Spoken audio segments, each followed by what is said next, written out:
Yeah, good evening. This introduction is really nice. When you come to the stage, it feels like Tony Stark in a Marvel video. So it's really nice. Thank you. Yeah, I'm the last one here with the presentation, so you made it soon. We put together some slides, so my colleagues and I put together some slides. So some slides are from them, some slides are from me, and I would like to show you how we use the NVH desktop simulator, so there are so many names I have to remember, for the development of the Ford Puma. So this small yellow car here in the front is our new electric Puma Gen E, it's called, and we really use the desktop simulator intensively, and we saved a lot of prototypes really during the development. We even saved one complete build of prototypes with that. We built up the simulator in 2020 in Cologne. During the recent time, we also built a little bug. The immersion is a little bit better. We have some headphones so that not only the driver can listen to the sound, also some other guys sitting around can listen to the sound. And the very nice thing is that we are not the first, not the only guys in the Ford world who have this system. So there are also systems in North America, in Britain, and even in other locations. And it's really nice to use these pack-and-go projects. So if we have a project and a manager in North America needs to listen to it, we just pack-and-go the project, send it over, and they can listen to it. It's really nice. And vice versa, we get also very often projects from them. Yeah, the dimensions here are just looked up on a Ford Kuga. And in the meantime, we built a lot of models. So we started with level 1 models, so the very easy models, just the measurement more or less. Then we learned how to do the level 2 models, to split wind and road noise. And we finally did a lot of, or some level 3 models, so where we have the complete TPA path with all the sources, all the transfer functions. We did it for combustion engines, or for ICE vehicles, and for battery electrical vehicles as well. The funny thing is, in the recent years, the management get used to this simulator, and now when we show them a slide just showing 2 graphs and say, what should we do? They say, I don't want to listen, I want to look at the graph, can I listen to it in the simulator? So it's a very common tool, meanwhile, in the Ford world. Yeah, this is the product we developed. It's a small SUV, which is currently well selling as an ICE version. Now it's fully electric. It has a nice trunk. I have one a similar car, so we get a lot of things inside. And we did also the active interior propulsion sound. I come to this later on a slide. Yeah, this is a little bit messy slide, and it says how we do the target setting. So when you develop a car, the first step is always set the targets. And for these BEV vehicles, where there is no combustion noise anymore, they are very, very quiet. So you only hear wind noise and road noise usually. So in our case, it was easy. We put our ICE version, the predecessor more or less of this vehicle, on a very silent surface. In Lommel, there is in Belgium our test track, and we measured a neutral rundown. So the driver really switched off the engine so that you really only hear wind and road noise. And then we have a nice measurement, and we can use the wind and road noise in the simulator. And later on, we add to this wind and road noise the tonal elements of the e-motor. So the e-motor has always, by the torque ripples and the transmission whine noises, whine orders we call them. And that was the first step we did. We made a target for it. And my colleague did this target, so the target curve versus the RPM. And then we did the first task in the simulator. So we sit in the simulator, we auralized his target curve and listened to it and said, it's still too loud in the lower region, we should reduce it a little bit. So you can really drive the car with wind and road noise and see how prominent the whine is inside this masking noise. So we use this for target setting already. Also, he mentioned here, we also had some discussions with the management, so the management has to sign off the targets. It's easy if they can listen to the targets and think, yeah, that's proper. Also, we sometimes use very complex metrics like tonality, sharpness, or articulation index, loudness. the NVH guys of you know all these, but if I tell a manager who is not an NVH guy, we would like to change the articulation index from 75 to 85%, he says, what is that? And I can say, come in, drive the simulator, now you can listen to it. It's really nice. Yeah, so finally, on the right-hand side, you see it's just how we did it, our target book. So we choose what is the most significant driving condition. In our case, usually the lower speed driving. You can hear more of the whine noises. What is the competition doing? What are the involved systems? So when we have a total vehicle level target, to what systems do we have to down cascade the targets later on? What are the masking noises, so wind noise, road noise, but sometimes also the HVAC or engine cooling, no, not engine cooling, other e-compressor or something like that. And we use the right metric to describe the sound. And very often, as I said, we had iterations in the simulator and said, let's adjust the target curve a little bit to make it really just right. Then my other colleague, Daniel, he's doing the transfer path analysis, or more or less the model build. So he has a transfer path analysis model. And as already shown in the other presentations, so we use the structure-borne excitation, the forces into the body. You have more, 1, 2, 3, depends on the design, mounts, where you have different degrees of freedom. So you have already many contributional paths from the structure-borne.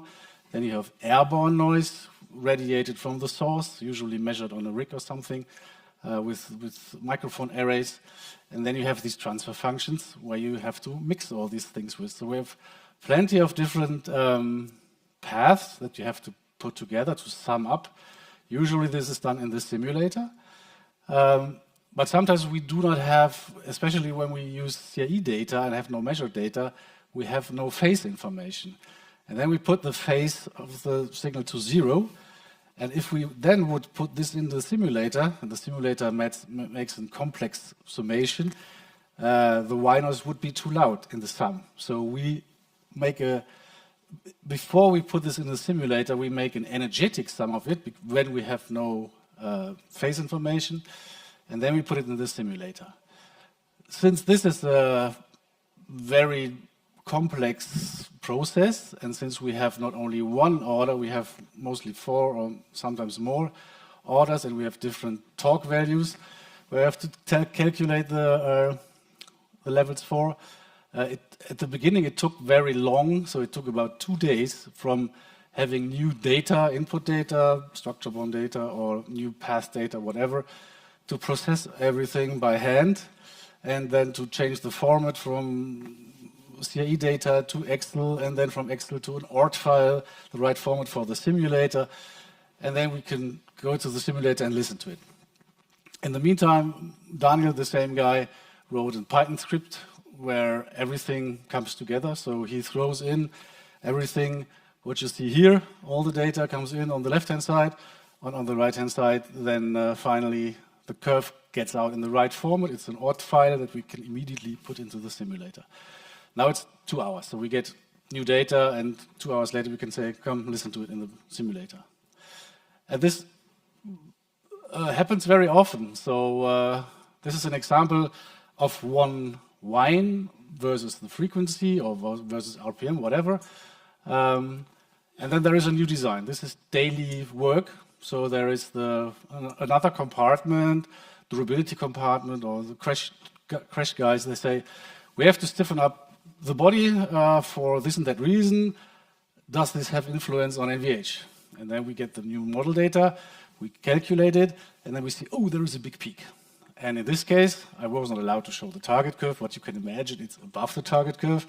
Everybody asks, how severe is that? Is that really an issue or not? Then we do our process, put it in the simulator, invite the managers, the drive, and say, this is really an issue. Then my other colleagues start working. A few days, they put their heads down and try to find a different ribbing structure, or they change the bracket design, they play around with material properties and so on. And finally, in this case, they improved the peak, or they reduced the peak significantly with the brace structure. The brace is where the motor is mounted on. Yeah, finally, we were really happy with everything. So on the right-hand side, you can see this is a wide open throttle run-up of a vehicle which we simulated. So the colorful part on the right is more or less the wind and road noise, which is increasing with the speed. And if we had a strong whine noise, we would see a diagonal line going up. You were able to see it in other presentations. In this case, we only see some faint traces, so you can see, oh yeah, there is hardly something to see. And this is also when you drive in the simulator, what you can hardly see here, you can hardly hear in the simulator when you do a full wide open throttle run-up.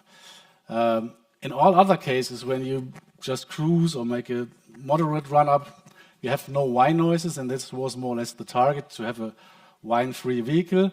Only when you really push the pedal to the metal, then you get a little bit of whoo in the sound. And the latest prototypes we then measured looked really similar. So it is a little bit different from wind and road noise because it was a slightly different underground road surface. And we also see faint traces. So the subjective impression in the car was also, I only hear something when I really make a full acceleration drive. It's really like in the simulator. So we were really happy with that, with the correlation, and everybody now trusts more the things we do with the simulator. Because we have a whine-free car now, some customers think, oh, for heaven's sake, that's so good, it's so silent and I love it. The other guys think, oh, that's so boring, no sound. So my other colleague, Christian, did this active sound improvement or active sound design. So coming through the speakers in the vehicle. And for the customers who like it, they can switch on and off this sound. And for the people who like the silence, they just can leave it away. And he also used the simulator for his development. So we had this model that was just there. We used it for our other development. And he could connect with his sound design software via network in this case. And the simulator spits out RPM, speed, torque, and so on. And his software reacts to this. So his sound designs, for example, when you have a strong torque coming from the simulator, he had a loud sound. If you have only low torque, no sound or just a little bit sound. So in the first case, he made some directional sounds, like very classic powertrain noise, ice sounds, and some very futuristic, like Star Wars sounds. And he let customers and the management evaluate this in the simulator during driving, and then we got a direction. And when we had the direction, then he did the further tuning also in the simulator. So now we end up with a mix, like a little bit of the heritage sound of the ice engine of the Puma, and some modern elements. It's really nice at the end, but you can choose as a customer if you like it or not. So as well here, we saved a lot of prototype time because only the last tuning had to be done in the real car. And because we are so happy, this year we purchased the NVH compact simulator, so we now can also do calibrated feedback, as you just saw in the presentation before. So the seats, the steering wheel, everything is vibrating. I said, Tony Stark. And we increased the number of use cases. So we use it still for ICE, for BEV, for EVSE, for EVAs we are currently using it. And we are going in the direction to do the development of our accessories, like an e-compressor. When you switch on the e-compressor or the heat pump in a BEV, it starts running, and you could hear it, and you could feel it.